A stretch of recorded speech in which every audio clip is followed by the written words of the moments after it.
Welcome to episode 121 of Timm Talk, the podcast about the DC animated universe co-created by Bruce Timm. I'm Chris Lord. I'm Cameron Dexter. And we're kicking off a whole new show this week. It's hard to even call it a show. It really is. It doesn't know what it wants to be. We don't know what it wants to be. But it is what it is. Look, it is. We were talking about the Zeta Project. We're talking about Zeta Project. It is still canonically part of the DCAU. It is the cousin Oliver of the DCAU. Yeah. No one really talks about it very much. It is also not really available anywhere. Like, I bought it on iTunes. That's how I was watching it. And I found it. You found it. But it's not on DC Universe. It's like not on any sort of streaming place anywhere. You can buy DVDs and stuff. So we're going to try and find ways to still make this entertaining for you guys, even though you probably won't be watching this show. Oh, we will vividly describe this pile of trash. We will spare you, but you know what? As best we can. We will also try and find positive things You can. to talk about. I'm going to try and go into this with some sense of optimism. Mm-hmm. It's very easy to be those people that just shit all over something. But I think there's some good potential here, and I think a lot of people worked very hard on it. Yeah. So we'll all try and be kind of nice. Also, gonna apologize if the audio quality is a little bit weird this week because I came over to Cameron's place, but I forgot to bring the microphone stand. That's fine. So we're both holding the mics, casually leaning on the table here. Just like Zeta Project, we're half-assing this as much as we can. We're really half-assing it. And to make matters worse, I was at Pride all weekend. You were. I am. And you had a great Beyond costume. I did. Did you share the photo of the other ones you saw? Was that a part of your group? Yeah, I will add those up there. I went with Okay. a group. They had a super heroine theme going on, but I only became aware of it at kind of the last 1 minute. I was going to try and do Batwoman, but I already had that Batman Beyond tank top, and I realized that one, the emblem was a little bit too different, and two, it literally said the word Beyond on it, so I had to kind of improvise. But the ones you sent me, it was an amazing Bumblebee and amazing Tara. Yes. Tara, who obviously holds a very special place in my it heart. does, and I specifically said I need to get a photo of you guys and send it to my friend Cameron because Yes. he loves Tara So much. Yeah, our friend CJ and his friends, they went as the Powerpuff Girls. Amazing. I'll put photos up. Wait, There's- not the Rowdy Rough Boys? What? The No. Rowdy Rough Boys. Okay. I don't even want to know. The Rowdy Rough Boys were were the male counterpart created by Mojo Jojo in a prison toilet. Mojo Jojo. Yes. Okay. Because you know the saying is it's Sugar and spice, everything nice, plus makes- chemical X. Well, yeah, I mean, girls are sugar, spice, and everything nice, and Yeah. guys are, something in dog tails.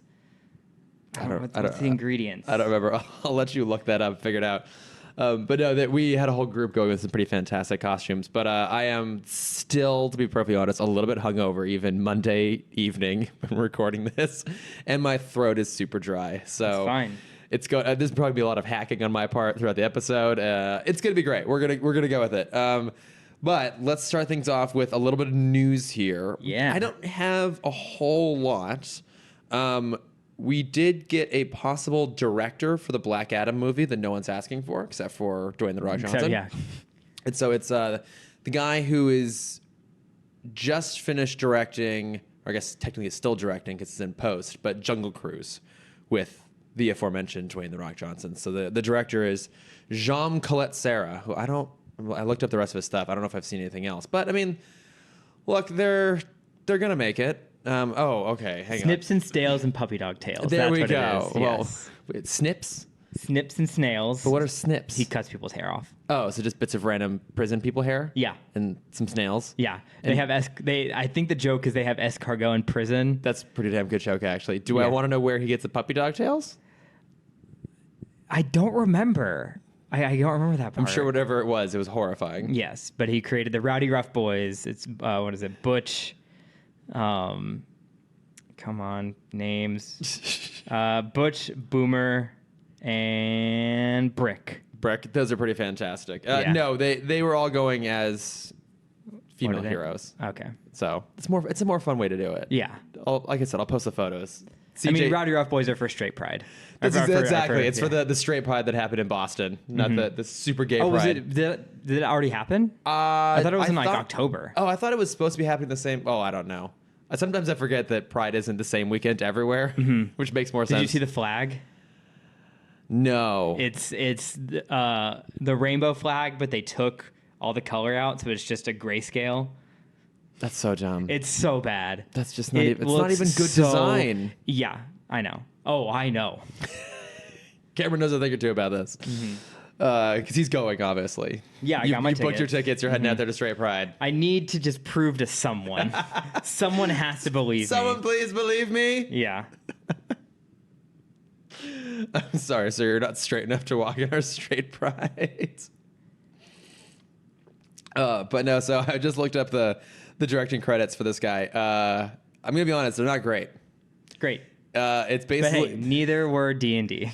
That's true. That's true. Yeah, he basically did all the Liam Neeson action movies, but not the good ones. So he did Nonstop, Run All Night, and The Commuter. Okay. He also did The Shallows, which is the Blake Lively shark movie, which was supposed to actually be pretty good. Oh, yeah. People enjoyed that one. Yeah. So, I mean, I don't know. Way more than this. Have you seen the trailer for whatever this crocodile bullshit? Crawl? God. Well, yes, I've seen the trailer for it. It's in front of every movie I've seen in the past 2 weeks. Well, the part of the problem, too, is that I mostly go to AMC's now because I have A-List, and there is literally 25 minutes of previews. Yeah, we timed it last time. Yeah, and I checked my watch now, and it's always 25 minutes of previews. And this last month, which I've been going to see a lot of stuff because we're peak season right now, every time they play the trailer for Crawl. Yeah, because I go to the Grove, which is its own chain called Pacific Theaters, And its own special hell. The worst intro animation ever. I know. You've talked about that. It's so bad. But I timed theirs, and theirs is only 12 minutes. Yeah, I think other places are much more reasonable. We're off to go see Late Night this evening, and that's going to have hopefully a... You can tell we have no news. We have no news. Really padding no this news. out. We're really padding this out. So that's happening with Black Adam. Who cares? I did see a comment from the creators of the 90s X-Men show that they haven't met with Disney, but they said they want to go to Disney and pitch a reboot of the 90s show. To which I ask you, do you actually want that? I mean, I'd be fine with an animated X-Men show again. But it's specifically continuing the story of the 90s cartoon, and they would keep the animation style. I mean, I don't know who they No, they would update the animation style. They said they want to keep it. I mean, they would probably Disney spend would more force money. their hand. Yeah, they spend more money on it. But have you watched that show anytime recently? No. I've heard the quality does not hold up with that and Amazing Spider-Man. Yeah, I sat down to start watching it. I think right around the time we started doing this podcast, actually. I was like, hey, let's go check out the X-Men and see if it holds up. It does not. Okay. The storytelling isn't particularly good. The animation's pretty crappy. In the same way that Batman, the animated series, absolutely really holds up and is the paragon of really good animation. This is the opposite antithesis of that. And I think, and I know you'll agree with me on this, up to date, the best adapted X-Men property is X-Men Evolution. Oh, 100% agree. Better than the 100% movies. agree. Better than the movies. Yes. Better than the 90s show, which everyone loves. The theme song is not quite as good. I'll give them that. I mean, it's the early 2000s. Yeah. No one knows what a theme song is anymore. That's true. And the fashion's not great, but then again, neither is the fashion from the 90s. It's early 2000s. No one knows what's going on anymore. Take we have what a you will lot from to that. talk about with this episode specifically. Yes, we do. So that I don't see a need to do that show again. I think it's kind of done. I would love to see another X-Men show. I never watched a lot of Wolverine and the X-Men, but it didn't last very long. I don't think it was great. I remember it being pretty. I also never watched it, but I remember fans really enjoying it. Okay, for maybe I the should watch time. that one. Have you ever seen from the 80s? It was a one-off. I think it was the idea was it would be a pilot for an X-Men show, and they never did anything, but it's called Pride of the X-Men. No, I've never heard of this. So it's the X-Men already exist. They're a team. The Brotherhood already exists, and it's basically the introduction of Kitty Pryde. She shows up at the X Mansion. She's getting used to everybody, and there's some really good stuff in there. But one of the weirdest choices, for some reason, Wolverine's Australian. Sure. Just randomly Australian. I mean, it's just the Southern Canada. Yeah.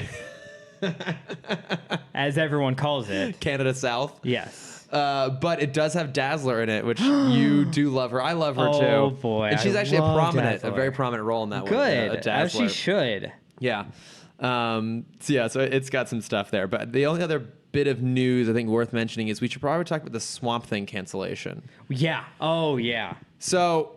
Oh boy. You've watched the show. You started watching it? Okay. I haven't watched it yet. I haven't watched it either. I don't really intend to because one, horror's not my genre really. Two, knowing that the show got stopped 3 episodes early. I'm assuming the endings can be really rushed and abrupt, and I just don't want to be there for it, so I'm not invested. And again, we know it's canceled, so really why jump into it? Why get invested? Right. So I'm not going to watch it, but I think the circumstances around the cancellation are really fascinating. So if you looked up what was going on with that, I did a little bit of research on it. But No, I'm curious. I had my own kind of internal knowledge. I don't know how connected that was.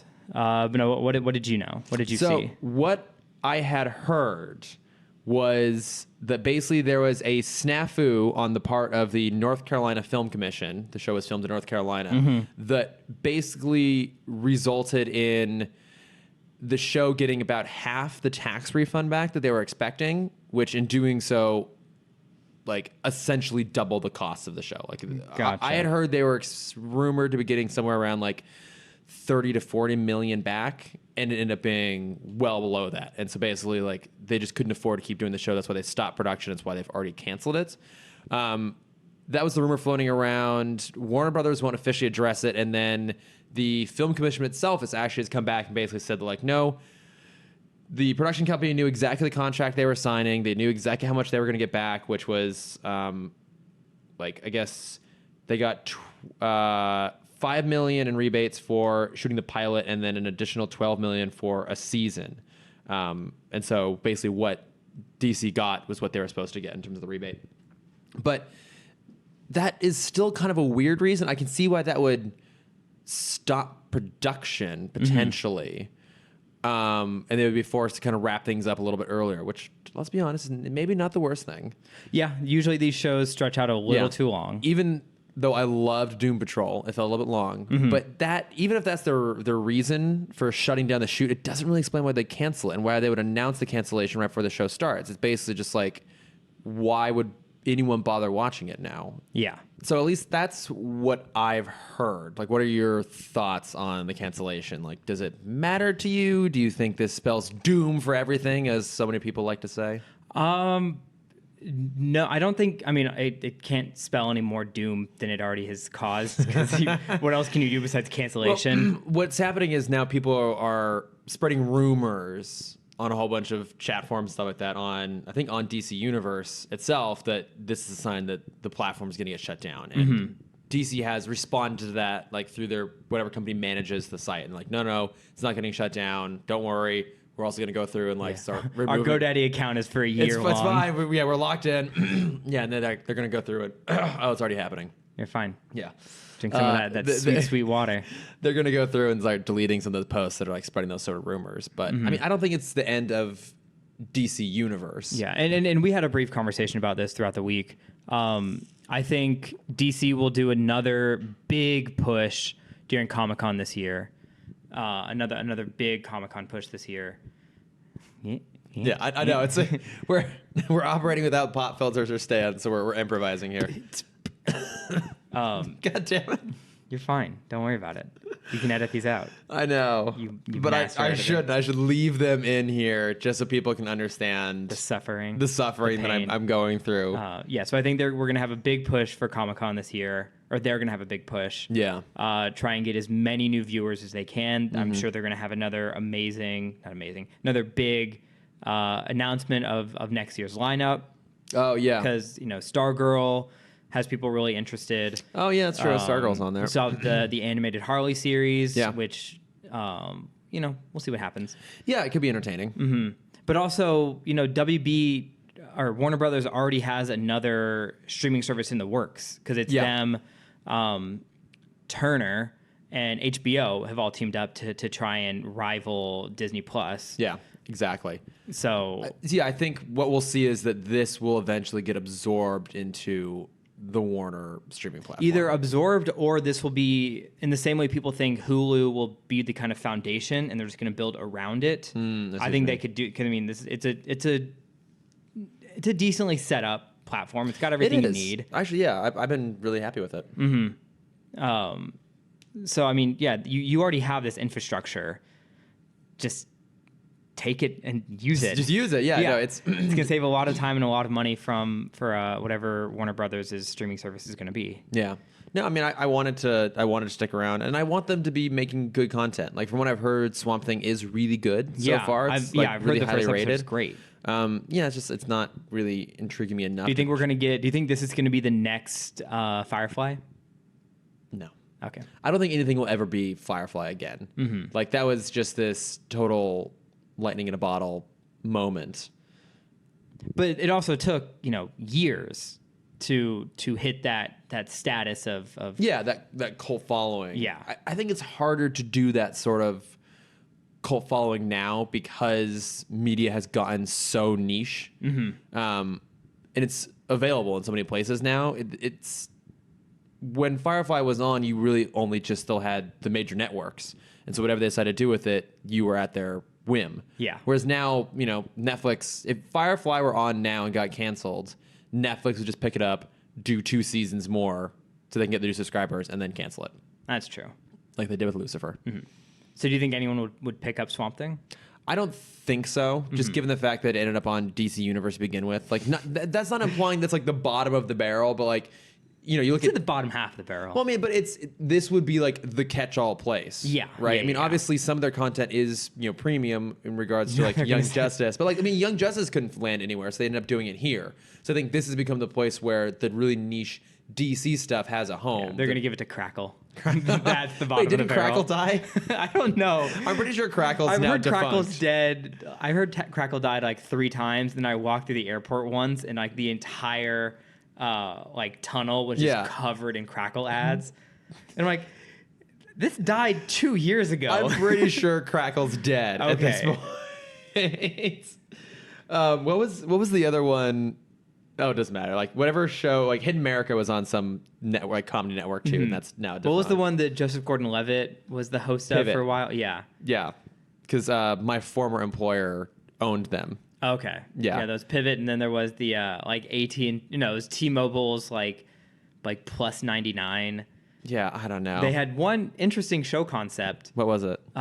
It was like a citywide game of tag, where a person had to stay. They had like private eyes and former detectives and police officers chasing down one guy who had like $200 and had to get somewhere, a very far distance, using whatever method he could with whatever money he has. Yeah, that sounds pretty fun. Yeah, it was a cool concept. I watched it was like a 10-minute episode. Yeah, and then I think the whole franchise died after that. I can't see it being something to be fun to watch like once. I can't see it being something like, oh, what's going to be different this week? And it's like, well, it's the same shit again. Because that's what's his face? Tim Tebow has a show now. You've already lost me at Tim Tebow. I know. I don't care. Yeah. Tim Tebow, the master of ceremonies, the Straight Pride Parade. Yes. Is he really? No, he's not, but I can very much see him being that. They actually film it here. I'm amazed we haven't seen it because they film it. They closed down most of Hollywood for it, but they film it at like midnight to 4 a.m. I'm asleep. Yeah, it's a city, not a city, a couple block wide obstacle course where you have a normal civilian going up against former military, high level military people who practice make obstacle courses and practice obstacle courses. Oh, I think I saw an ad for this somewhere. I think it's called $1 Million Mile. That sounds about right. Again, it like you said, it's a cool concept. Yeah. But they're smart and only put an episode out like once a month. Yeah. Because that's when like, oh yeah, this show. I forgot about that thing. Yeah, That'd be fun I'll to watch it for that 20 again. minutes. Sure, why not? That sounds like a nice distraction. Yeah, exactly. They figured that much out.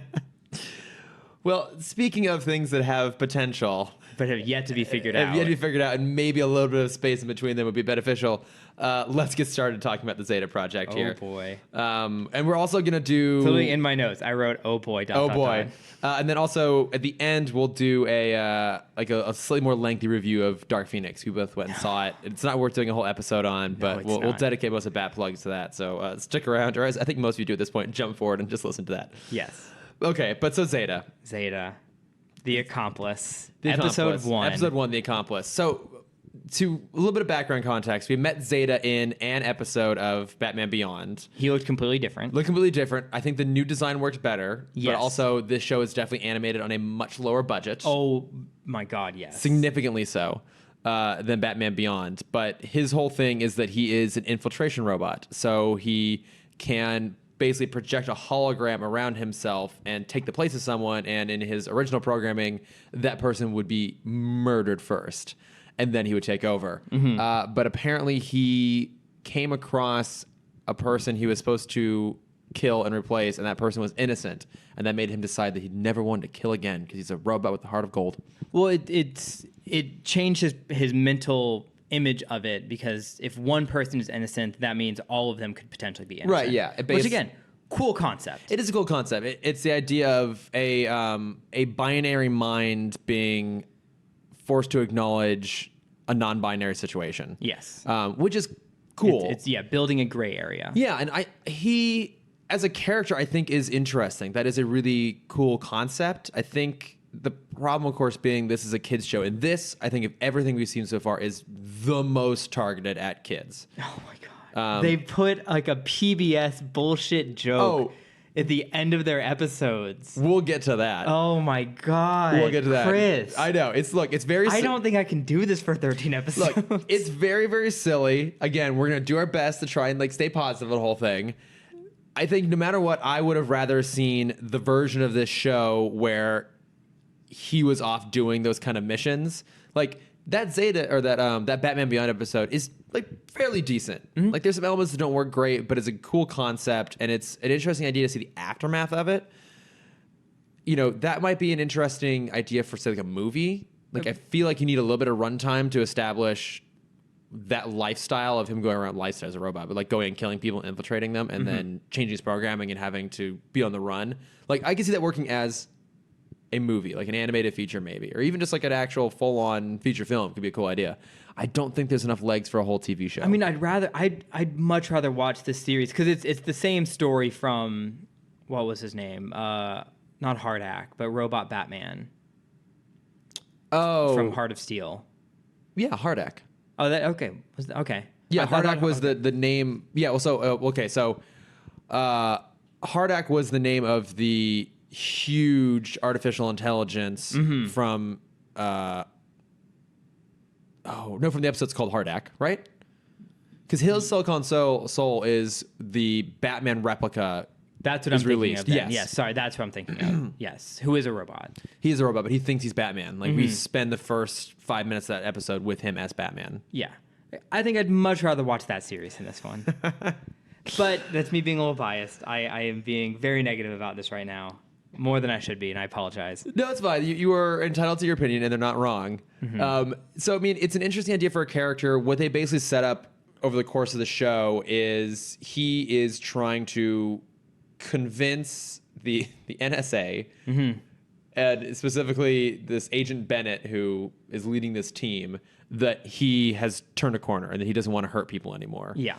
And so they set it up where his means of doing that is it basically gets this data file that explains all the people who are on his team that helps build and design him, and he's going to go track them down one by one.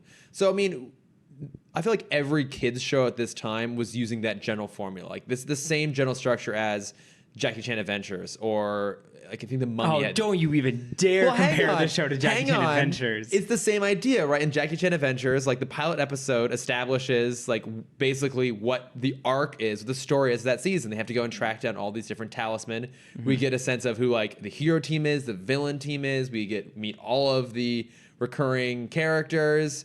We set up the dynamics so every episode we jump into, we know that's what it's going to be about. So for Zeta Project, it's going and trying to find all these people. Yes. Now, what I will say is a differentiating thing between this and Jackie Chan Adventures is the protagonist of this show is trying to be a fucking pacifist. Well, there's that. But I mean, it's a children's cartoon. But I mean, Jackie Chan in his cartoon was also kind of a pacifist. But there was still action. Well, there's still action, and the second episode of the show, Chris, had I don't want to say 20 seconds of action. I know. In 20 minutes. Look, it's not great. What makes something like Jackie Chan work, and I think the reason why people will still talk about that show now, because it's great. because other than you and I think some people might be talking about it, is that show had a lot of personality, and you really liked the characters, and the world was really interesting.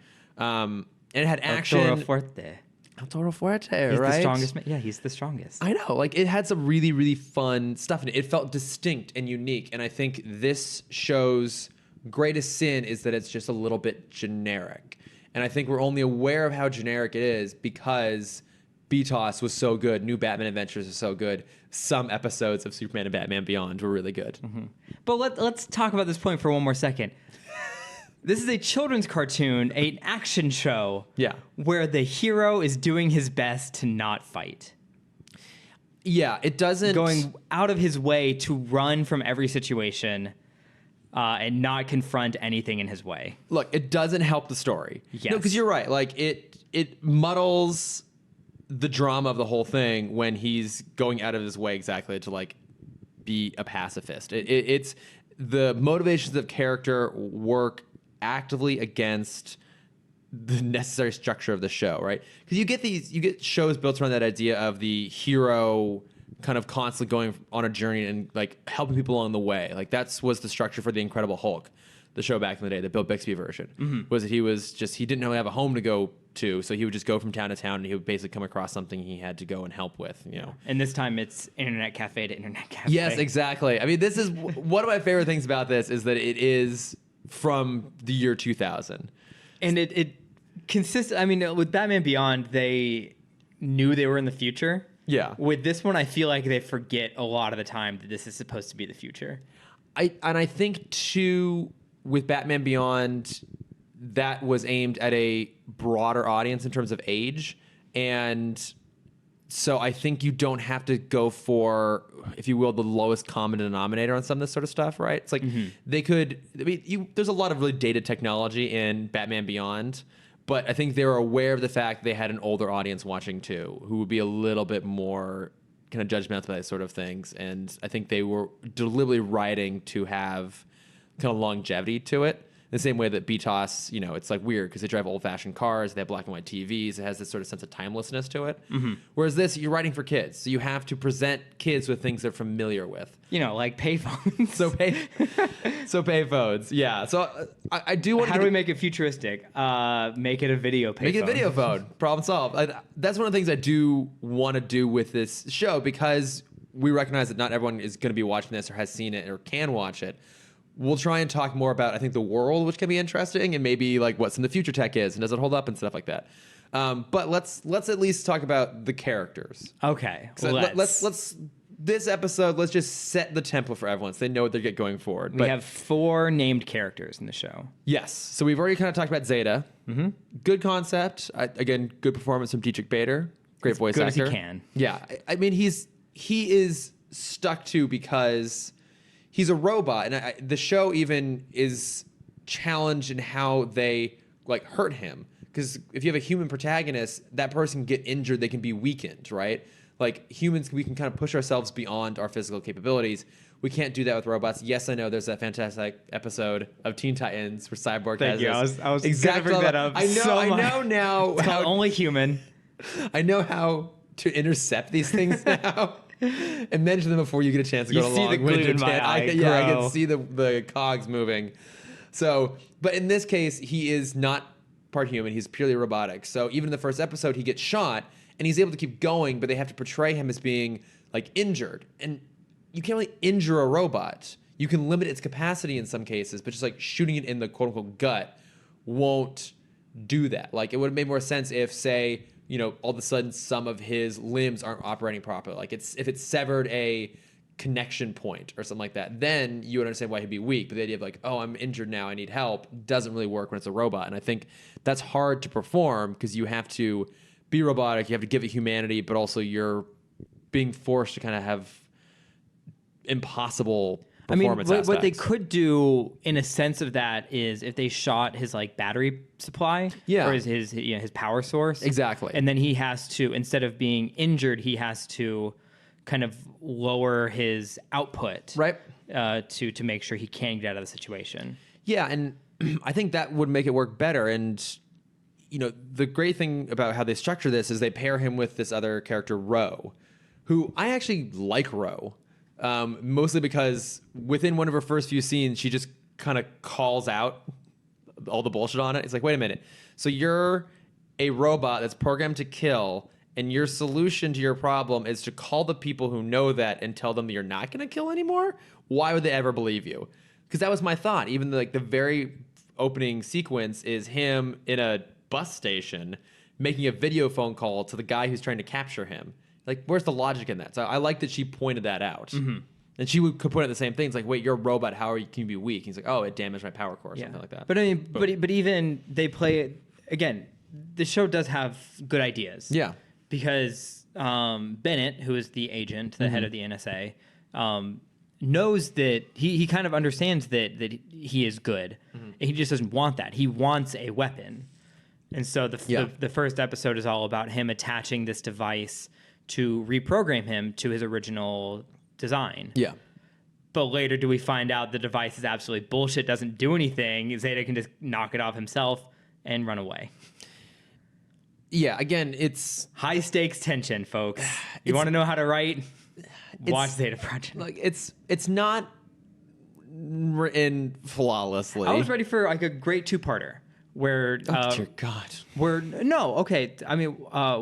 he gets hit with the reprogramming device. He becomes a clean slate again. Yeah. And now Ro has to step up and be like, all right, you're not human, but I'm going to teach you how to be human. Yeah. And then the show, for the next couple episodes is teaching him humanity. Okay. Him wanting to solve things with what he's programmed to do with violence or infiltration. And be like, no, here's how we can handle this. Here's what will get us not in trouble. Because she's been on the path she's been down, because I think there was a great parallel where when we first meet Ro, she is trying to get into a gang. Yeah. And her final task is to be lookout. Mm-hmm. So they can rob I guess what's the equivalent of a bank, but it's like a place you go to put more money on. It's like a credit store. Like cards, basically. It's weird. It's like it's an ATM store. Yeah, it's like everyone. Yeah, basically. Yes, exactly. It's an ATM store. You just put money on a card that you carry. It's like gift cards, basically. Like, this is how this works. By the way, Star Wars Land, they have like a special card you can get, which is just like, it's an actual credits card. Of course it is. And I got one. Of course you did. It's beautiful. Is anyone surprised that exists or that Cameron did that? I love it. It's so pretty. It's so unnecessarily heavy. It doesn't fit in anyone's wallet. But how big is it? I mean, it's small. It fits in a wallet, but it's just such an uncomfortable size. Oh, okay. It shouldn't be in a wallet. Okay. But I got it. You need a holster for it? Pretty much. Yeah. But put on your bandolier. Yeah. And so that's the intro of Ro, and then there's an interesting parallel where that's the same task that Zeta has for her on their first mission. He's like, hey, I'm going to infiltrate this area. Oh, I didn't think about that. I need you to be a lookout. Yeah. And so then it's because that's why I think she says no so quickly. It's like, no, I've been in this situation. I know what you're trying to do. Yeah. You're still stealing. You're just stealing something else. It's a very good point, actually. Yeah. See, look at that. It has some sophistication in the writing. I guess. I don't know, but like I think she's so sorry. If they wrote it that way, where now he is incapacitated and she has to come in and save him, and then you have the show about, hey, here's what you were trying to do. You were this all-powerful, best of both worlds human robot. Here's your task. I'm going to help you accomplish that task. So you can be that again. You have a character at 100% who's now down to 20. Yeah. And you have a season trying to get them back to 100. See, I think that's one of the challenges going back to these shows that are written 20 years ago, is that now we do think about things in terms of those little mini arcs, right? We're used to shows where the status quo is disrupted and they have to spend some time getting it back there. And that just wasn't, I think, a super popular way of approaching episodic writing back in the day like this. Again, because it was all about that word where you play a rerun. Syndication. Well, this thing never got syndicated. never even got close. You need to get 100 episodes. They were well short of that. Do you really? Yeah. 100 episodes is the minimum for syndication. Then is syndication different than just normal reruns then? syndication is when a show is basically leased, if you will, to be broadcast on another network, right? Oh, okay. Yeah. So, I mean, when a network runs their own reruns, which is also not really a thing anymore, I think they still do. I mean, kids channels. Well, yeah, SpongeBob is still 99% of Nickelodeon. like, okay, on kids channels, but like, I mean, it used to be they would do like reruns of Friends and stuff. I think now at this point they don't really do reruns of any primetime shows. That used to be a thing. Yeah. Now it's not. Now it's just like they have just the shorter seasons, different content, whatever. But syndication specifically when a show is able to be bought essentially and then played on another network. So if you're watching like your local Fox affiliate, the 2 hours of lineup before the news is all reruns of other shows and they're all syndicated. Right. So It's the sad days of G4 when it was just reruns of Cops. exactly. Yeah. They had syndicated Cops. Or yeah, Cops is a syndicated show and G4 had done it. So but yeah, I mean, that's how we think about this stuff now, and that's just not how it was done back then. Yeah, where you have, I mean, it's not even just like a serial, not serial. So you have serialized and Episodic. Go away. Yeah, so I mean, it could have been a combination of both, which is what we do see every now and then, because that's what's in Static. Yeah, but remember, Static is after this. I know, but not far after. But also, There's not like a 10-year gap between this and Static. I mean, I think this was... And I think Static is catering to a very similar audience. I think it is, but I think this was made with less... Money. Less money, yeah, but Care. yeah, kind of. I mean, I'm not trying to be disparaging about it. Like, this is not really a slight against the creators, but I think the intent behind this was to make a really palatable kids show. And I just don't think they were as invested in the level of sophistication that they were with BTOS. Obviously, it was groundbreaking with New Bad Adventures, was holding up that standard. And then I think with Static, people were just so passionate about that show. And I think, you need to have someone there who really wants to make it the best thing possible. Obviously, so Robert Goodman is the writer on this, like the credited creator. I'm sure he had every intention to make this thing as best he possibly can. Absolutely. But I think you need forces around you that are supporting that. And I think, when BTOS is being made, Bruce Timm and Eric Radomski, they had that. Alan Burnett, like they had the support around them. And then they were proven. I think this was such its own weird spin-off thing. And we're also just in the world of animation at this time. We're in that awkward transition period where the channel is more in control than the creators. Yeah. Because in the 90s, it was the Wild West of animation. If you wanted, you literally could do anything you wanted. That's how we got Ren and Stimpy. That's how we got Two Stupid Dogs. Yeah. A show is literally called Two Stupid Dogs. That's the name of a show. The Angry Beavers? The Angry Beavers. I Am Weasel. Yeah. Amazing shows. Like, really these shows weird are great. stuff, yeah. But then kind of in the late 90s, you had these shows. And then I think I've told the story before. Not Butch Hartman, but Craig, oh fuck, what's his name? The guy who created Hey Arnold. Okay, yeah. He came out and said that he blames Powerpuff Girls for being the first show that gave the channel more creative control than the creators. Okay. And that was kind of the turning point for the stockholders, whatever the word is. Stakeholders? Yeah. In the show? And in the channel. Oh, okay. Yeah, in the broadcast. When they're like, oh, we run this. That's right. Yeah. We make the decisions. Yeah. And that was kind of, everything when... The corporatization of it. Yeah. And then I think it then eventually is able to kind of swing back around and people realize, well, you can't just put out crap. People actually want to be engaged with stuff. And, you and I obviously love animated shows from this certain time because we were the age to really enjoy them, but also old enough to appreciate that they actually were good. And obviously, there's great animation that's going on now that I'm just not watching. Like, everyone keeps talking about how great Steven Universe is. Yeah. I guess, She-Ra. She-Ra. Yeah, it's on my list. Voltron. Yeah, Voltron, She-Ra. There's even I think like My Little Pony. Like, there's a new version of that too that's supposed to be really good. And so, like, I think now friendship is magic, man. It is. Like, creatives have a greater chance now, I think, to really tell more niche specific stories. I think it's also because the people watching the 90s are now the ones back in the chair. Yeah, they're the ones making this stuff now. Yeah. So I think they were just drawing on the easy ideas here. So I mean, I think like Ro as a character is, she works well. She kind of calls it the shit. She's still looking out for herself, but I think she's a good foil to Zeta, who has to be kind of by necessity a little bit dry. What did you think about our three recurring villains as they are? So the NSA agents, Bennett, West, and what's the girl's Lee. name? Lee. Okay, I don't care. I think they're trying to set up West to be, the comic relief. Yeah, but again, it's hard to have a comic relief villain of this caliber. And inept. Yeah, because I'll make the comparison back to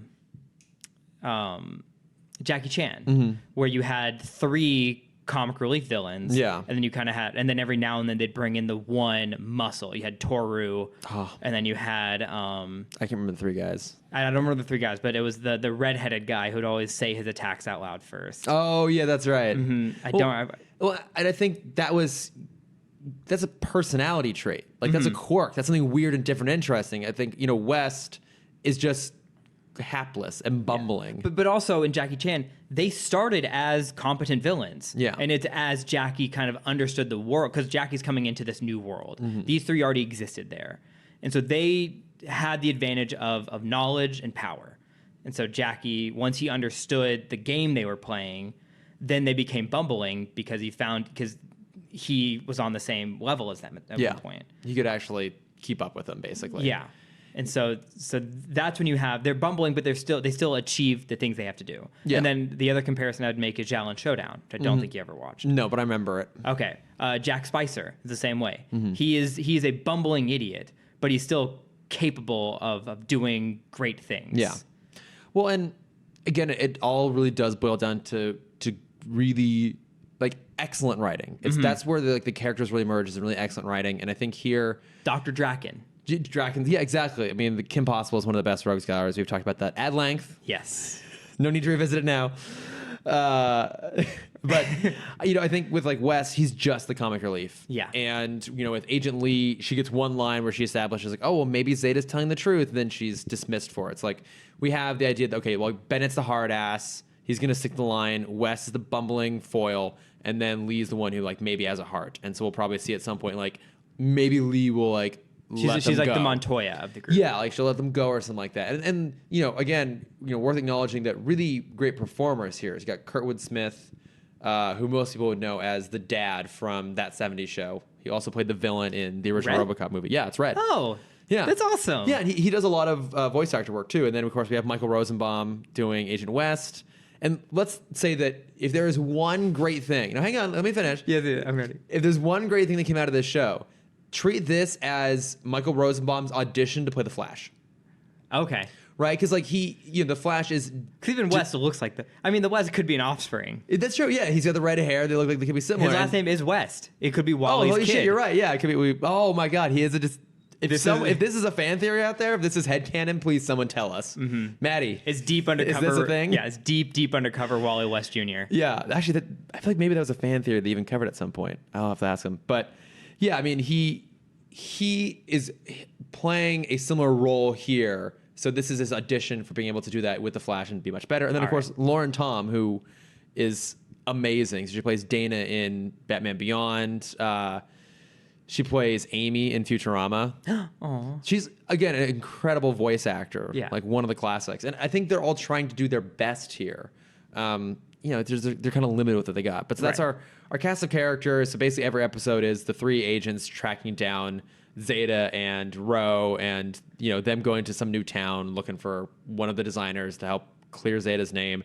And then chaos ensues, shenanigan ensues. I don't know if I have much else on this first episode necessarily. I have more on the second episode, and then just talk about this world in general, which we can do. So. Yeah. Can we talk about the end cards? Let's talk about the end cards. Maddie, I'm talking directly to you. You want to bring this show back. You have been a very vocal person about bringing this show back. If this happens, you are personally responsible for these end cards.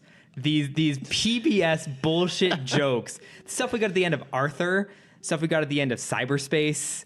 It's definitely weird because the stuff we got at the end of Magic School Bus. Because the first one is like a light bulb, and I don't even remember the joke they made, but it's Ro. It's always set up with Ro. You see an object, which is the current day object for people around watching the show. It's Ro asking, "Hey Zeta, what's this?" Yeah, and Zeta goes, "My database says this is a light bulb. People used to ask how many people it took to change it." She goes, "Oh, that's interesting," and then credits. Yeah. It's so jarring because like you think the show ends and all of a sudden it's this because it's live action. It's this live action photo of a real world thing, and it's like it's the same music of like Magic School Bus. Yeah, it's like it's not a piano. Yeah, it's you know at the end of every Magic School Bus episode when it was like when there's all the phones calling each other. Vaguely. It's that song. It's almost that song exactly. It's that exact same thing. Yeah. Yeah, it's because it's weird because it's like it's the Magic School Bus. It's not really like informative. It's not like a PSA. It's like not really a joke. It's like a lazy version of all three of those things. It's like a joke you would find in like a really shitty kid's toy, like written on a slip of like fortune cookie paper. Yeah, and you're like, it's like they're like really they're not even bad dad jokes. They're like.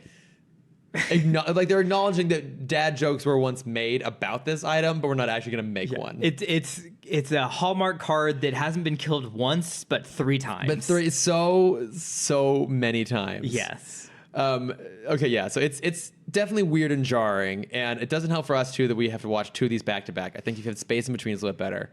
But yeah, so then we get into the second episode, his maker's name. Yeah, so where they introduce the internet cafes, which I guess are going to be a major component to this. And she makes it come like, oh, they're in every single town, and they go to like 3 of them in this one episode. So now this time they're trying to track down the first of the designers doctors/professors. Yeah, and we now learn he's an aerospace engineer, and it's just like, I think part of the problem here is. Everyone in this show is really stupid. Yes. Like everyone. Like they don't follow their own logic, right? It's like even Bennett, they're trying to capture this infiltration robot and they're like, don't make a scene at the same time as they're just like firing laser guns left and right and creating huge spectacles and driving around this incredibly conspicuous weird van. There's 2 other points I wanted to make in the first episode. West's introduction is him shooting his gun into a crowd. Yes. At a bus stop. Yes, at a bus stop. And then the second thing I wanted to talk about is Rose, not really introduction, but when she leaves the gang leader pulls a gun out on her with an entire van of federal agents next to them who do nothing. Don't do anything, no. They're about to watch a girl get killed. They don't care. Where Zeta has to jump in like, it's Zeta. Yeah, like, we now find him. There's a gun. No, they don't, the characters aren't following through their own logic. At least when like Zeta was calling Bennett, that's called out by Ro. But it's here, it's like, so an example being they go to the aerospace lab. Mm-hmm. When they're in there, there's a security robot which can detect intruders. So I guess if you're not wearing like an ID badge, it assumes you're an intruder or whatever. But it starts just firing lasers, like starts rampantly destroying stuff inside this very, very sensitive engineering lab with like really precious, expensive equipment. Yep. Why would you have a robot that destroys everything that it's also trying to protect? So about that robot, so that was one of the worst like commercial cliffhangers. Oh yeah, because it's Ro being like, it's Ro saying, "What do you think he's doing?" He's like, "I think he's scanning for an ID badge." And she goes, "The ones we don't have?"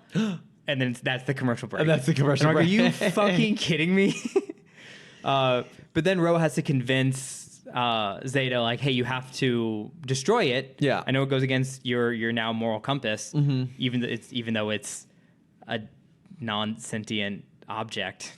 I don't see why he can't destroy it. He could destroy it. He had guns in the first one, right? Yeah. So because there's a big moment in the end of the Batman Beyond episode where he throws out all of his guns. Oh, that's right. Okay. And then in the pilot of Zeta, he still pulls out a gun to like shoot a lock or something like that. So he still has weapons. But instead, he goes for the most brutal decapitation. Yeah, he like jumps on the robot and like Which wrestles it to the obviously ground. he is programmed to do. So he's done this to people. Yeah. Well, I think that's part of what makes it so ridiculous too, is that this is a robot whose programming is stealth, infiltration. You know what's stealthy? A giant buzzsaw. A giant buzzsaw. It's like it doesn't, it doesn't follow through on its own idea. Like, I can totally understand if he was resistant to cause harm and he had to, and then when he did it with like this brutal efficiency. Because then you would see even Ro be like, oh, that's right, you're a murder bot. Mm-hmm. Like, this is what you're good at. Yes. And be both like recognize the the need for him to do that, but also its scariness for his ability to like and take also people the down. need for him to like for her to make sure he always stays on this side of the line. Exactly. Yeah, and they don't really do it. It's like they don't even follow through on that. But yeah, it's like there's also this whole weird subplot about them encountering a group of space hippies. So basically, please be more accurate. They're space. They're hippies. space hippies. Basically, they want free space travel. At this point, space travel is feasible-ish. Like it's not, but it's not commonplace. It's super expensive, and they don't hog the stars is their chant that they just keep saying there, again like, and again and again. Airline hippies in the 70s? I don't think so. I wasn't there. I don't know. Well, I know, but I mean that's the closest comparison. Hey, Mom, if you're listening, can you let us know if there were airline hippies Were back there in the day? people, rallying to make airline travel more affordable so they could do it too? Because I know there was always that thing of everyone tells the story of like when I was a kid we'd go to the airport right where the planes took off. We'd sit on the roof of our car and watch them fly over us. Yeah, everyone has that story. I mean, it was air travel wasn't really accessible to everyone until a certain point. I mean, probably, honestly, by the time we were kids, maybe a little bit beforehand. Mm-hmm. But that's part of what made, say, the James Bond movies of the 60s such a big deal, was they were like basically like travel logs. Like no one went to Jamaica. Right. No one went to these places. So it was this huge thing. That's how you saw this sort of stuff. So you found a way to sneak in both like Kim Possible and Teen Titans. I was going to force a James. And Shaolin Showdown. And you brought up Jackie Chan. I brought up. I had to find some way to bring in my fandom in there. That's fine. Boom, we got the James Bond reference in. Mm-hmm. But yeah, it's the space hippies are there, and it's all just a little silly. Like the hippies are driving around in like a future Volkswagen bus. I know, that's so funny. Because of course they are. And they go to their retreat, which is like an old cabin with this like modern geodesic dome behind it. And they walk in the room and there's a girl doing yoga with like her legs behind her head. And it's all really low-hanging fruit sort of stuff. And again, it's aimed at kids, so you have to play off of things that kids are familiar with. But yoga. Yeah, hippies. Yoga, space hippies. You know what I was really into when I was a kid? Hippie culture of the 70s. I mean, hey, you did love Scooby-Doo. I did love Scooby-Doo. So that statement actually is pretty true. You think you're about right. it. I apologize for that. They were on the nose with what the kids were into back in the day. So it's all just feels a little bit silly. And to your point, it's kind of a boring episode, which... There's 20 seconds. The decapitation is the only action in this episode. Yeah, up until the very end when Bennett is able to encase Zeta in this like electronic disruption net, which somehow causes just old bits of junk to explode. Mm-hmm. So whatever, that's what it does. But the engineer they were trying to track down has like a change of heart and decides to Dr. O'Royal. Exactly. I didn't even write it down. Decides to not betray Zeta and like actually believes that he wants to do the right thing, and so he saves Zeta by pointing out that because Zeta saves his life, and then the guy's like, "Oh look, there's a hole in this perfectly shaped net for no reason. Let's just jump through it, and you can get the hell out of here." Yeah, I would love if this just turned into like an even younger based audience, where it's Dr. O'Royal being like, "Zeta, how do we get out of here? If only there was a hole somewhere." And then it pauses. And like, do you see the hole? Yeah. Do you see it right there? That's right. It's right in front of us. Hey, perfect. But no, it's like, Zeta, we gotta go. It's Bennett is not good at capturing Zeta. The engineer, they could have set him up to be like, oh, like, I helped design these things. Like or I understand, like I know how to deactivate this thing so you can escape. Mm-hmm. But also we find out that this doctor really didn't have anything to do with the creation of Zeta. No, he like made the logo or something. Yeah, he just like photobombed the hologram. He just happened to be there that day and wanted to feel like he was, you know, a part of the team. He crashed the lunch. Yeah, he was the guy walking. He was like holding a document, walking across, not realizing a photo was being taken. Yeah, he's like, what? Well, yeah, looked up at the last second. Well, and for some reason, at the end of the episode, this engineer is like, oh, I'm probably going to get arrested. And you pointed out, Zeta's not a wanted criminal. Right. Like, the NSA has a covert team tracking him down, but he's not a wanted criminal. So who's he going to get arrested for? Yeah. Arrested by? What is he? Because your argument is like, oh, well, he's an accomplice. Like, to what? So, yeah, because he didn't do anything. There is no real crime here. But also, when he even says, like, yeah, I'm probably going to get arrested for helping you, but I'm glad I did it because it's the right thing to do. Zeta's like, yeah, you probably will. That sucks. Mm-hmm. It's like no sympathy for this guy. Or like, it's not like he even did anything so bad that, you know, him getting arrested but getting a moral lesson is, you know, an acceptable ending. It's like he's just some random guy who was like accosted at his job. Yeah. And then now is getting arrested for it. Yeah. Oh, we overlooked a very interesting point of this show. Did we? Zeta has an infinite credit card built into his hand. Oh, yeah, that's true.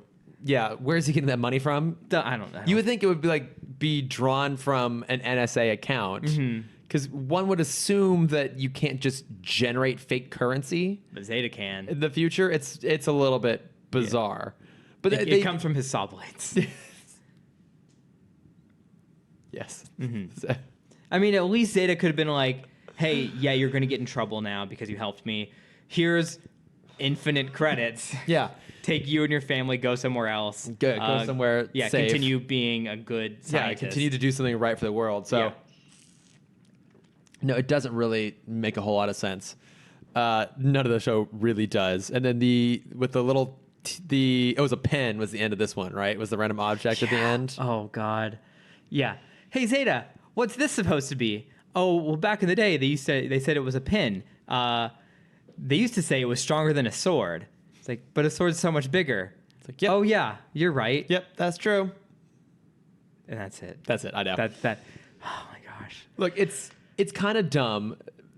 We like the show. I think I'd be less angry right now if that's not how, like, if that wasn't the last thing. Yeah. Like if that was in the middle, if that was their like, who's that Pokemon of the show? Okay. Oh, good reference. Where like that anger can subside by the end of it. Yeah. But no, now I'm just like, okay, that's a fine ending. We get to go hunt down the next doctor, and then it's like, hey Cameron, do you just want to get angry for 20 seconds? Do you want to leave the worst taste in your mouth as you talk about this show? Yeah, nothing makes you more upset than just a random little half-assed joke about a pen at the end of it. Is it the Magic School Bus? It's the Magic School Bus. So, you know, I do want to spend some time with the show talking about the worlds, because like that is something that's relevant to the rest of DCU. Is like what are the implications of this sort of like future tech and stuff? Because we had to spend a lot of time this episode this week just establishing the show and the world and the characters. We'll save that for next week, because we also do want to talk about Dark Phoenix. So do you have any other thoughts on these specific episodes? I hope that we get an introduction of the internet cafes in Justice League. Or Static. Make a cameo appearance somewhere. Yeah, we need more of those. Yeah, like Gears, the one who makes the first internet cafe. He built. This is just Gears franchise. He starts it off. Okay, well in that case, why don't we mosey along to Notes from Friends? Okay. First thing we have to do is we have to reveal who the winner was, or what the winner was for that's right. Our Robert Pattinson Batman portmanteau contest. We already know the answer. What was the answer? The whatever D was. No. What? No way. Fans, you're wrong. You're a hunt. I was hoping for Patty Batty 2x4 ain't Ben Affleck anymore, obviously. Yeah. I came up with that in the shower and I was so pleased with myself. And it's very funny. But no, Robert Pattinson / Arbats. Okay. Won. Fine. So it's easier. It is easier. I'm sure they would be just as much with us saying Ratty Batty 2x4. Patty Ratty. Patty Batty. So, yeah. So from now on, Robert Pattinson will in fact be Arbats. That's fine. Arbats. Yeah. Mm-hmm. I think the challenge is I'm going to get so used to calling him Robert Pattinson that I'm going to accidentally say that when I'm supposed to be saying Robert Pattinson. That's fine. You know, whenever I meet him, that's never going to fucking happen. Yeah. So it's fine. But then along with that, I had a question for you actually. Mm-hmm. So I was having a lovely chat with our favorite, Ashley Clark. We're talking about Aladdin and kind of her problems with it, which line up a lot with yours. And I made a comment about how one of my disappointments, and if you will, I guess this is like a slight spoiler for how they had changed Aladdin. But in the end of it, the genie ends up with like the handmaiden character, and then obviously Aladdin and Jasmine end up together. And I didn't think it was. I felt a little bit too much to have two hetero love stories at the end of it. I was like, come on, can we mix it up a little bit? Mm-hmm. And Ashley's there's still hope for a Boo. Right, exactly. Maybe he's maybe a Boo and a Iago end up together. Yeah, I know Iago ended up in the lamp. Never mind. But she was saying that she always kind of felt like the Robin Williams version of the genie was like kind of a little bit like sexually ambiguous in that regards. Like you wouldn't necessarily peg him as being a straight character. He could have like a bit of sense of queerness to him, even for just his campiness. Yeah. And she made a reference to the Reluctant Dragon as another Disney character that was that way. And I was curious if you actually knew what that movie was or anything about it. It came out in the 40s. Yes. 1947, I want to say. I feel like it was 1940. I know nothing about it. Okay. Well, great. Yes. I'm sorry. I wish 1941. 41, okay. Yes. Here we go. Excited at the idea of producing a film about a children's book. It's about a dragon that doesn't want to like fight, right? Yeah. Okay. Yeah. So humorist Robert Benchley visits the Walt Disney Studio to offer the idea. At the studio, Benchley evades an enthusiastic young tour guide and, wandering about the lot, goes into a drawing class. He then visits a soundstage where he watches a couple recording a song. Unaware they provide voices for famous cartoon characters. Benchley later visits the camera stage and then the animation department where he discovers a surprise. So yeah, I guess it's like him doing like a tour around the Disney lot, and there's an animated sequence where there's like a little boy who isn't afraid of dragons in a town where everyone is, and he goes and meets this reluctant dragon who's this kind of like fun effete camp character. Oh, so How to Train Your Dragon? Yes, kind of. Yeah. No, that's the exact plot of How to Train Your Dragon. I realize that. I realize it is. Wait, why do I know the name Robert Benchley? Oh, wait a minute. I think, was he part of the Algonquin 4? What? To use it even more? Excuse me? Okay. Hang on. I'm gonna look this up real quick. How do you spell Algonquin? I don't know. Q-O-N-Q. Okay, yeah, Algonquin 4. So you've heard me. Are these like old James Bond writers? Okay, here we go. The Algonquin Roundtable. No, so the Algonquin 4 is a segment from the Thrilling Adventure Hour podcast, which I've mentioned before. And so it's like these four people. So it's Robert Benchley, Woodrow Wilson, Dorothy Parker, and I think Harry Houdini. And basically they are given essentially like the powers of the Fantastic Four. Oh my God. And so, like, but Woodrow Wilson, they refer to him as like Woody Woodpecker Wilson. He kind of talks in that same sort of like weird staccato. Mm-hmm. And then Dorothy Parker is like the version of the Thing, but she just goes around basically saying, "Dorothy Parker, smash!" It's really, really bizarre and weird. Dorothy Parker was the journalist that mysteriously died? I'm not sure, but I was okay. The Algonquin 4, Robert Benchley, Dorothy Parker, Harry Houdini. And the Algonquin Roundtable was a group of. This is the most obscure thing we've ever talked about in this podcast. I'm so proud of us right now. Now I have something to top. He was a group of New York writers, critics, actors, and wits. They gathered initially as part of a practical joke, members of a vicious circle, as they dubbed themselves. They met for lunch every day at the Algonquin Hotel from 1919 to 1929, and at these luncheons, they engaged in wisecracks, wordplay, and witticisms that, through the newspaper columns of the Roundtable members, were disseminated across the country. So I think Robert Benchley was like a famous like author and humorist. I think maybe in sort of the vein of like a New Yorker now, possibly. Okay. But actually that makes sense because that version of that character in the Thrilling Adventure Hour segments is always just like sending off these like snarky repartees about like Andrew Lloyd Webber and other random pop culture things at the time. Okay. Oh my God. This is so ridiculous. I'm proud of you for finding this. Wait, Dorothy Parker? No, I'm thinking of someone else. Okay. She was she did write for the New Yorker, a founding member of the Algonquin Roundtable, screenwriter, 2 Academy Award nominations, left-wing politics, all these things all together. Maybe she was. There was. She was a main contestant. I don't think this is Dorothy Parker. She was a main contestant on I Know That Voice. Okay. Or whatever the show was called back in the day. Okay. And she was kind of a very radical journalist, if I remember correctly, writer journalist, who just mysteriously disappeared or died one day. Okay, that's not her. Okay. Yeah, because she died of a heart attack in 1967 and bequeathed her entire estate to Martin Luther King Jr. Hey, that's cool. Exactly. And then from there, it went on to the NAACP after his death. Nice. So, yeah, I don't know. There you go. Little bit of information about. Is that our bad joke at the end of our episode? It's just like a random history fact. Hey, have you heard about Robert Benchley? I heard he didn't play a lot of baseball. He was always sitting on the bench. Exactly. So there we go. So didn't know anything about the Reluctant Dragon, but now we know a lot more about the Algonquin Round Table. That's good. I'm glad. Thank God for that. Mm-hmm. Okay, so let's move on to bat plugs. So what are your bat plugs outside of our discussion of Dark Phoenix here? Well, it's just going to be Dark Phoenix. Okay, so we can just talk about Dark Phoenix. Yeah. I saw something else this week, didn't I? I don't know. Let's talk about Dark Phoenix. Okay. Let's talk about Star Wars Land. Let's do that after I've also gone. Yeah, that's true. Yes, because that'll be very soon. So the only other bat plug I had was once we finished with Batman Beyond and once we watched Return of the Joker, which I love so much, I was already missing Batman Beyond. What? You had a thing. Oh, sorry. I watched Good Omens. Forgot about that. Oh, okay. Yeah. Okay. I was in the middle of my thing or anything. Continue. No. Go ahead. No, please. I'll go next. No. I want you to talk about Good Omens. By all means. This is so important. Good Omens it's a good show, a great start. It kind of fizzles out towards the end. It starts off with for anyone who knows Douglas Adams. Yeah. Hitchhiker's Guide.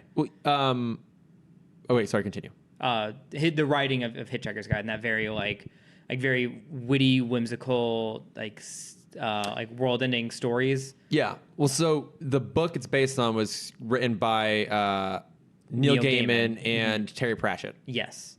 Yeah. So what I was saying, the first few episodes, British. It's very British.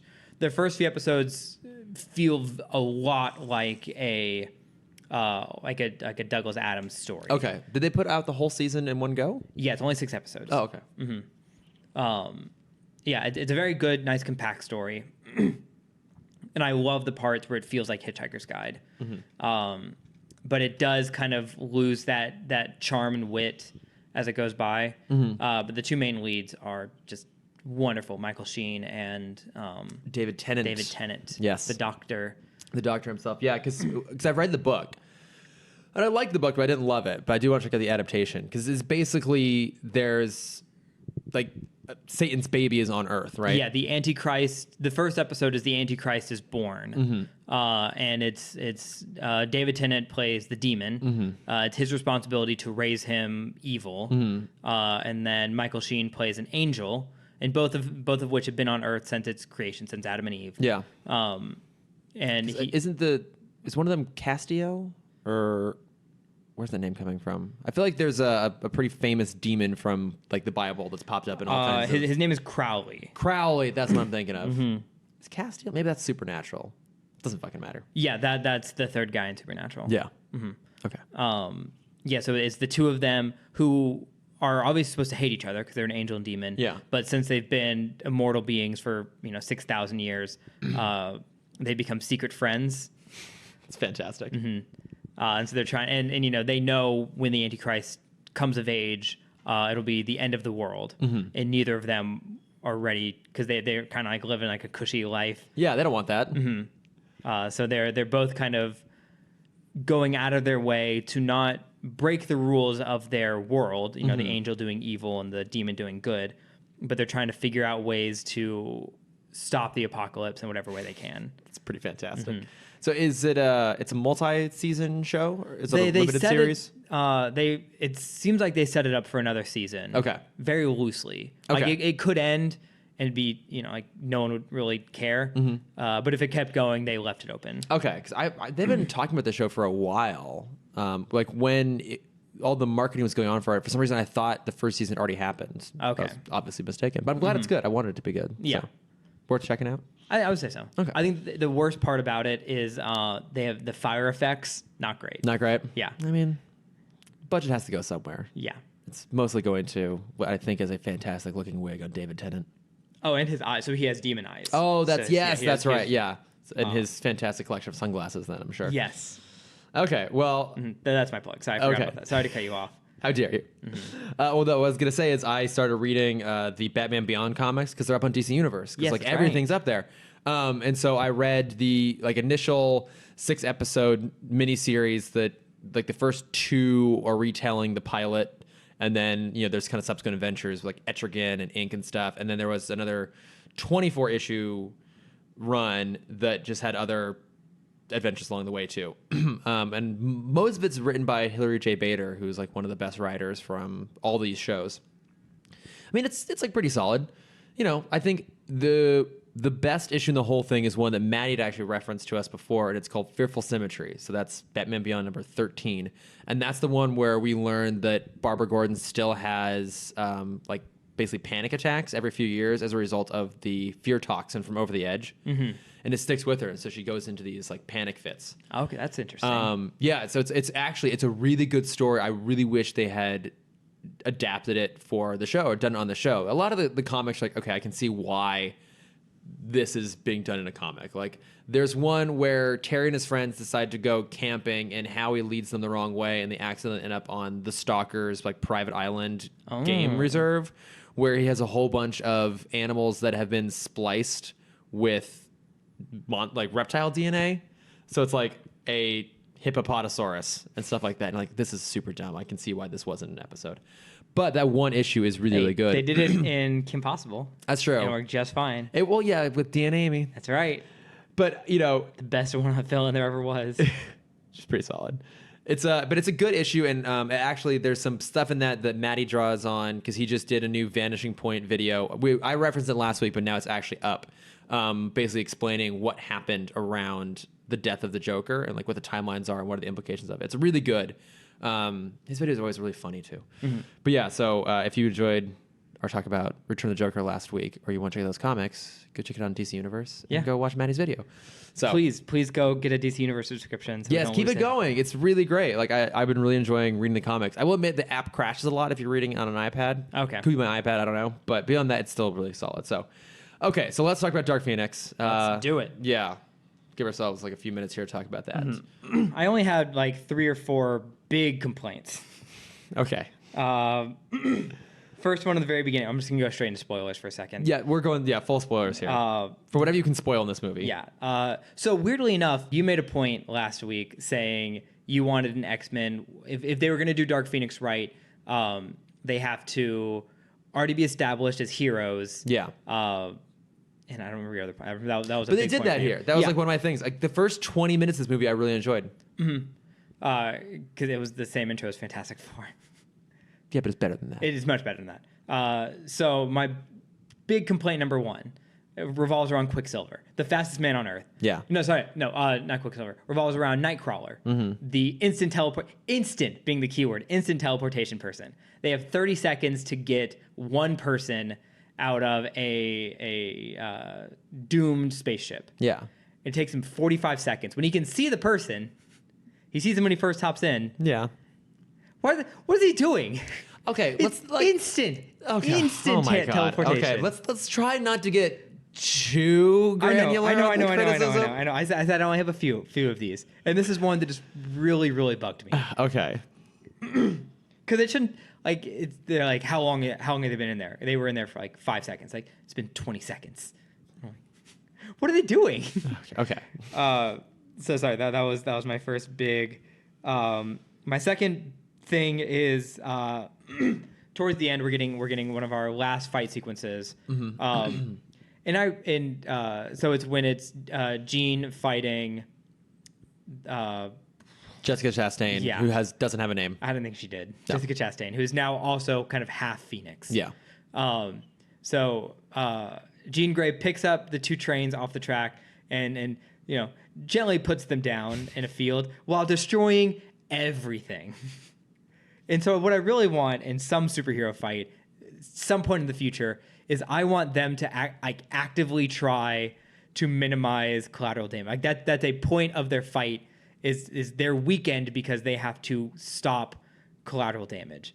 And I think that'd be fucking hilarious. Didn't they kind of do that in Justice League? Like, what didn't they attempt to kind of like make amends for the swath of destruction? No, it was in BVS. Like, they go off to like an abandoned island instead of fighting in the middle of the city. And I thought, wasn't the whole thing in Justice League like the Flash is just constantly getting people out of harm's way to avoid collateral damage? Yeah, but I mean, like they're kind of in like a neighborhood. Yeah, and I don't know who. I think Deadpool would probably be the best for this because he would give up halfway through. Yeah, and just keep going. Where he's like, they said if I have to be an X-Man, I can't, I have to keep the damage under $200. And so like whenever someone shoots a gun or something, he has to actively like take the bullet so it doesn't break any windows. That would be really funny. Mm-hmm.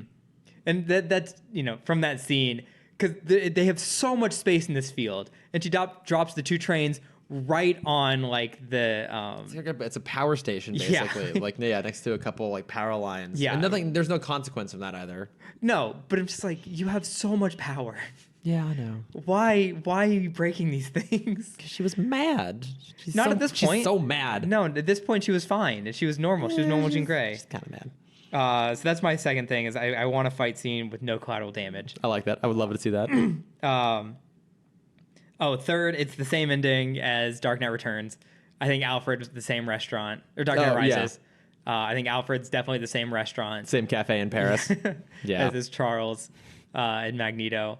I would love to see him there. Just three old men. Yeah. Waiting for someone. Cheers, yeah.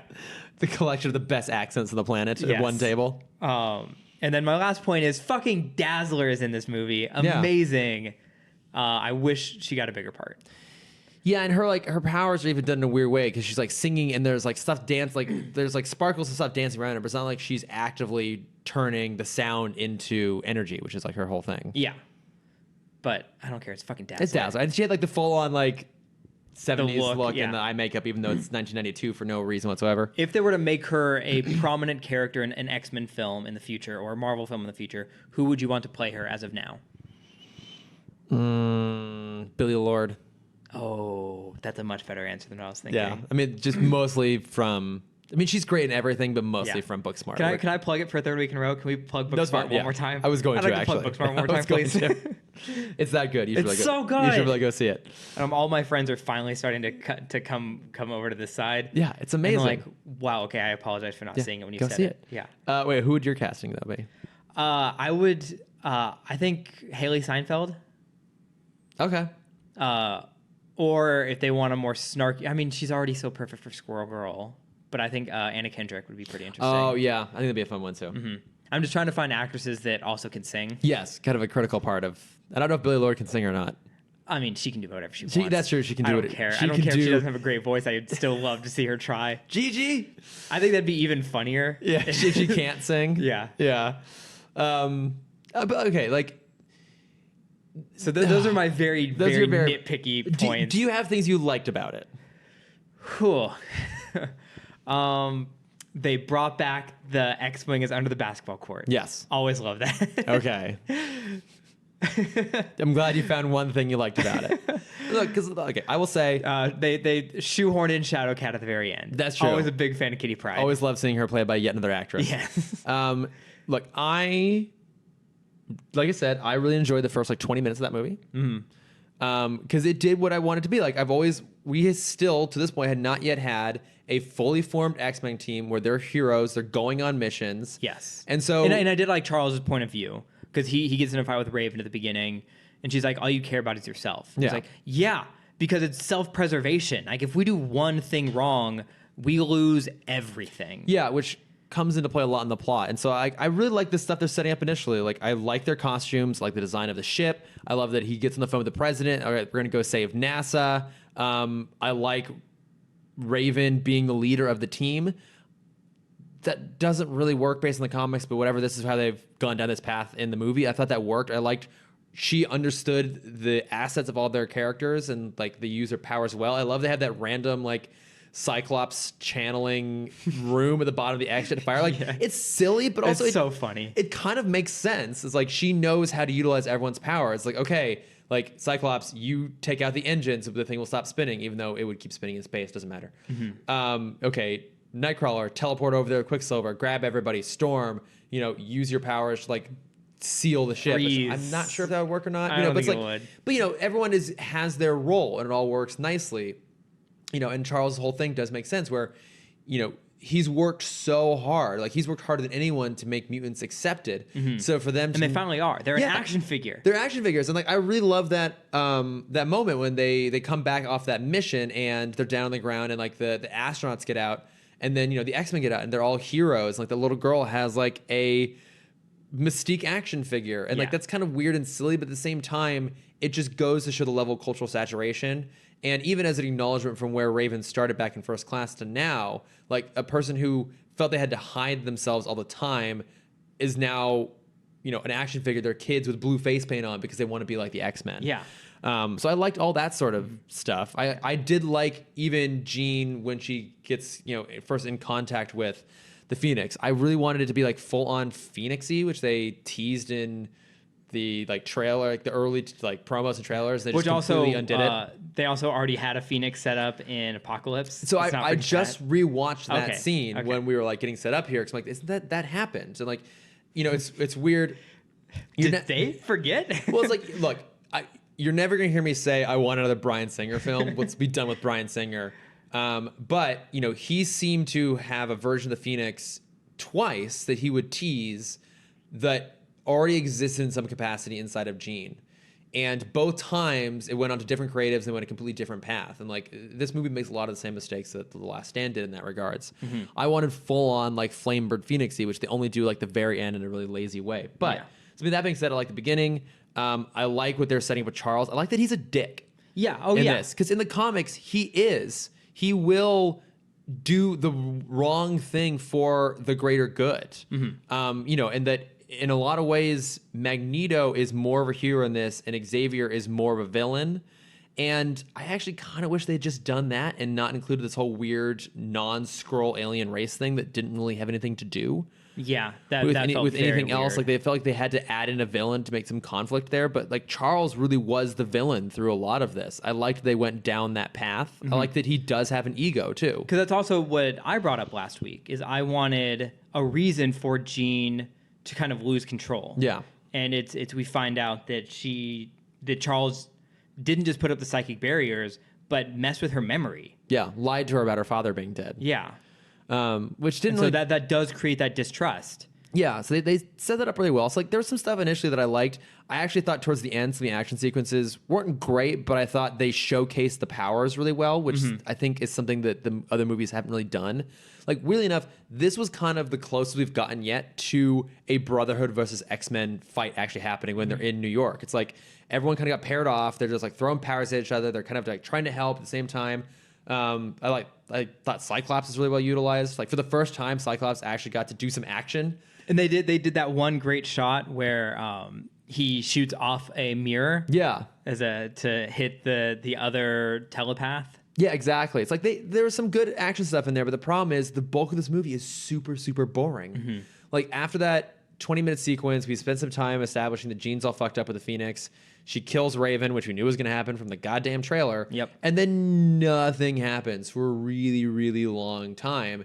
And so there's some fun stuff in the climax, but even then it's inherently pretty anticlimactic. I did like when she goes to Magneto's island.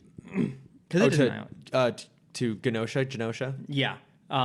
Which they never say by name, which is weird. They never did. And they have the power battle where Jean Grey's trying to ship the helicopter away and Magneto's trying to hold it. And he has that point where he's always been the strongest. No one has ever rivaled him. And now for the first time, you kind of see him click. It's like, oh, fuck, I have to try. Yeah. Like, she's beating me. She's no much one's stronger. ever done that. Yeah. Yeah. It's like there was some interesting ideas in here. Again, talk about potential. Like I think that cast is really good. You can tell Jennifer Lawrence did not want to be there anymore. Oh, not in I think a little bit. Same with Nicholas Hoult too, who I love, and I think he was kind of checked out. I think everyone was a little bit checked out. I mean, they even have that point of where Raven even says, "Hey, we've been here since the beginning. Yeah. Can we just leave? Let's just Can we just leave at this point? That wasn't in the script. Yeah. That was just them on set. Yeah. So, I mean, there was some stuff in there that was pretty good, but its greatest sin was that it was just kind of boring. And also, did you find it kind of like really uncomfortable to watch at points? Like the car crash was surprisingly graphic. Yeah. That I hate that they're making those more and more realistic. Like I remember the days in like the mid 2000s when everyone was in a car crash. Yeah. But they'd never show the hit. It'd be the camera shot of the driver, and then it like cut away. Yeah, no, you would see the camera light. get knocked. Oh yeah, you'd see the light come, and then it would just cut to silence. Yeah, and that was scary enough. I enjoy that more. Yeah, it's just hard to watch. Like, you know, they have to establish that Jean can like basically cast these telekinetic bubbles to protect herself. They could have done that without actually having like the bodies like literally getting ragdolled around the inside of the car. Here's how I would have done that. You have her move the car in front of the other car, and you hear her dad yell Jean, and then it cuts to white. Yeah, and then it's her waking up in the hospital. And it's a doctor coming to try and draw blood or put the IV needle in. And that's when you have the shield on her. Oh, like it's still up? Like she's still protecting herself? Yeah. Yeah, that could be interesting.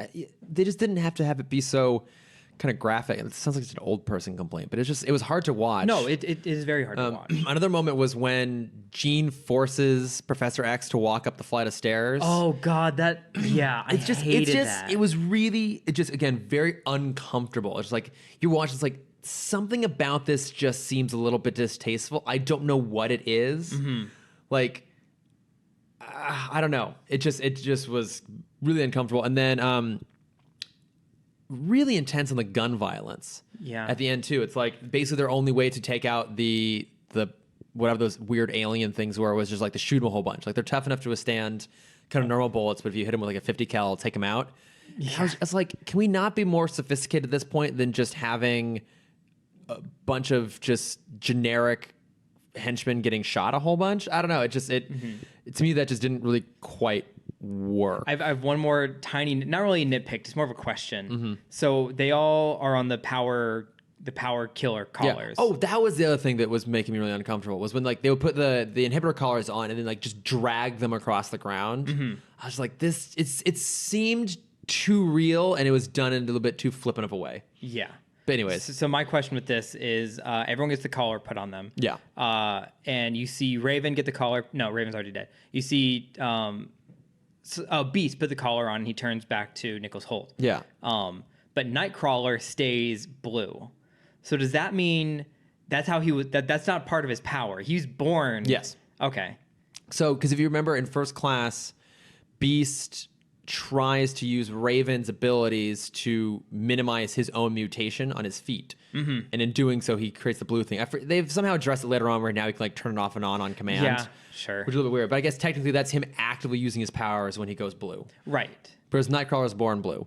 Because in the comics, Nightcrawler is the child of Azazel, who was the teleporter. Yeah, the red teleporter. And Mystique, which is clearly not what they did in this case. Because it's clearly not his mom and Azazel was dead. Yes. So. Yeah. Okay. I just wanted to clear that up. Yes. Yeah, that's him naturally. But I mean, I did like that he kind of went on like a bit of a rampage moment. Where he finally uses his knife and his tail. Yeah, I mean, reminiscent of the really great opening sequence of X2. So I mean, again, like I think they knew how to utilize some of their characters well. I just don't like that actor. Like he's the only one that I never really liked. Yeah, he doesn't quite work. He's got a weird smile. He's got the weird creepy teeth thing too. Yeah, but just like his whole face. Nothing against him. It's just you just don't like his face. I don't. Yeah, I don't know. I would have liked more from this movie. Obviously, just being a huge X-Men fan that I am. Would you rank it better than Last Stand? I think this film creates a far greater sin, which is being boring. Like, The Last Stand has a lot of problems, obviously. But it's fun. But it is fun. And here's what I'll give The Last Stand credit for. It has a climax that also feels like a capstone to the trilogy, right? Like, you actually have all of the X-Men like, okay, we're going to hold the line. They're all there teaming up together against like this onslaught of villains coming in. You know, it's not a perfect fight, but at least it feels like a big battle. you get this sense like, okay, this is wrapping up a trilogy of stories. Whereas this was like the most anticlimactic fight. And again, this is not the end of a trilogy. That would have been kind of like Apocalypse. But you know when you're watching this is the last iteration of these X-Men movies, you want some sense of like finality and closure and scale to it. Yeah. And it just wasn't there. Agreed. And they like wrapped it all up where now it's the Jean Grey School for Gifted Youngsters, which was from the comics. Now Beast's the headmaster and Professor X and Magneto are retired. The B-Men now, or are they called the GJ women? Okay, that's actually another comment I had was... Did you like that line? No, I hated it. I hated that line. So at one point, when Raven is rightfully so basically calling Charles out on his ego, and she's like, also, have you noticed that it's always the women saving the men? Maybe it should be called the X-Women, not the X-Men. And like, what came to mind was something that, again, great conversation I had with Ashley Clark. My thought was, this sounds like a man writing for a woman. Oh, 100%. Like, because again, now this is a man saying what a woman would write, which is its own problem in of itself. But I feel like a woman wouldn't write that line or say that. Like, a woman would just be like, this person's an idiot and walk away from this conversation. Like, that is such a bro kind of jab. Yeah, because that's so dumb. And it's also pandering. If you flip the situation, that's how the guy would have handled it. Yeah, it's like it should be called, the rip guys, not the rip girls. Yeah, because we shred harder. It just sounded really petty and cheesy and pandering, and it just that. Did you get my reference? No, what was that? Rip Girls is a decom from 2003. Yeah, like I was gonna get that reference for fuck's sake. Like it just felt. There was a couple of those times there too where it felt like, oh, we should probably acknowledge our female heroes, but not do it in an organic way. Like just make it like a little blip. And it just felt like it wasn't inherent to the story. Yeah, I didn't like that line. I kind of hated it actually. Yeah, I'd say this movie's a hard pass. You don't need to see it. Yeah, not even. I wouldn't even say it's like an airplane movie. No, or if it is, like I'd say like watch the first 20 minutes or so. If you've been waiting to see the X-Men be heroes, then you're going to see it already. Just watch that and then just turn it off at that point because it really doesn't go anywhere good. So, but shall we land this bird? Let's call it. All right. So if you have thoughts on Dark Phoenix, or if you are actually trying to watch Zeta along with us, bless your hearts. God bless you. Do you want to take my place for the next 13 episodes? If you want to replace Cameron on the podcast while we do this, guest episodes for the next while we do the show, or hey, maybe you actually really love Zeta. Maybe it's just like your total jam and you're on board with it. Please tell us what you love about it. Yeah, let us know. Because I want to find a silver lining. Yeah, we're going to try and be as positive as we can while we're going through this. But you can reach us at Timm Talk Pod on Facebook, Twitter, Instagram, and Gmail. I am at Lordifer, where I'll be posting some more photos from Pride. So go and check those out. Yes. On Instagram. I'm at, if you want to see my art, which I'll do something at some point, you can find that at Cameron.Dexter. And if you want to see my face and Chris and I's soon adventure through the wonderful land of Batu. So as when this podcast drops, which for us is tomorrow, which for you guys, hopefully is today. Thanks for listening on the day of. The day after, that Wednesday, we will be at Star Wars Land. Yes, Batu is the name of the planet. Batu. The Black Spire Outpost. Yes. I will say Rising Suns to you all. They have a whole language set up. I'm sure they do. Have you learned it already? Did you try to speak Na'vi to anyone while you were there? I did not. I've learned my lesson there. That no one else knows that godforsaken language. But we will be at Batu at Galaxy's Edge, and I will be. I'm sure both of us will be sharing many more photos. Yeah, Cameron had a lot of great. Your Instagram story. It's been on point recently between Japan and between Batu. It's been fantastic. Thank you. I'm trying. You living your best life. Yeah.